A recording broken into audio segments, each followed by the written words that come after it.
नमस्ते दोस्तों, आशा की बैठकी में आपका स्वागत है। आज सुनिए समाज सेवी और लेखिका मीरा श्रीवास्तव जी की एक छोटी पर सुंदर रचना स्वावलंबन।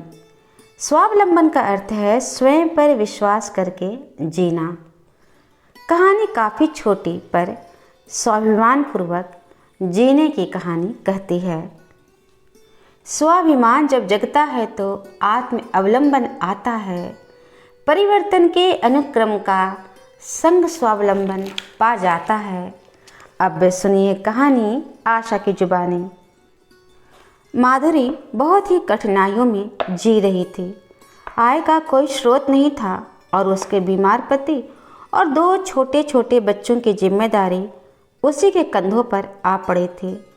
लंबी अवधि से बीमार पति के लंबे इलाज के खर्चे, बच्चों के लालन पालन और घर के बाकी ज़रूरतों को पूरा करने में उसे भारी दिक्कतों का सामना करना पड़ता था। वह अपनी परिस्थितियां सुधारना चाहती पर कुछ कर नहीं पाती थी, क्योंकि उसके पति को छोड़कर उसका निकलना मुश्किल था। माधुरी रात दिन उनकी सेवा शुश्रूषा में लगी रहती। व्यवस्था ने उसके पांव में बेड़ियां डाल रखी थी। उसके पास जो भी जमा पूंजी थी पति के इलाज के दौरान अस्पताल की लंबी फहरिस्त चुकाने में खर्च हो गई थी। पति के विभाग से मिले पैसे से किसी तरह घर के खर्चे निपट रहे थे। माधुरी पढ़ी लिखी थी। वह किसी निजी स्कूल में अध्यापन कार्य या ट्यूशन पढ़ाकर अपने परिवार की ज़रूरतें पूरी कर सकती थी, परंतु यह संभव नहीं था, क्योंकि इसके लिए उसके पास तनिक भी समय नहीं था। बच्चों और पति को किसके भरोसे छोड़ती? ससुराल पक्ष से किसी सहयोग की नाउम्मीदी ही थी। मैके से भाई बहनों के हाथ बढ़े उसकी मदद को जैसे डूबते को तिनके का सहारा मिला। उनके आर्थिक सहयोग से उसे कुछ राहत हुई। वह कृतज्ञ हो उठी उनके प्रति। जीविकोपार्जन हेतु कुछ ठोस कदम उठाने की जरूरत थी, पर रास्ता नहीं सूझ रहा था। कुछ आसान नहीं था उसके लिए। वह मन महसूस कर रह जाती। माधुरी बहुत ही दुखी रहा करती अपने हालात पर। आखिर कब तक रिश्तेदारों के एहसान तले दबती रहेगी? इतनी दब जाएगी तो कभी उठ नहीं पाएगी। यह सोच सोच कर परेशान हो उठती। माधुरी कर्मठ एवं स्वाभिमानी महिला थी। उसे यह कतई अच्छा नहीं लग रहा था दूसरे पर निर्भर रहना। जब बहन मिलने आई, कुछ देर बाद वह स्वतः ही बोल पड़ी, दीदी कब तक मेरे खर्चे उठाती रहोगी? बहन ने कहा, जब तक तुम अपने खर्चे उठाने में सक्षम ना हो जाओ। माधुरी के मुंह से बोल नहीं निकल सके। यूं ही सिर झुकाए खड़ी रही। बहन के जाने के पश्चात वह बहुत उदास हो गई।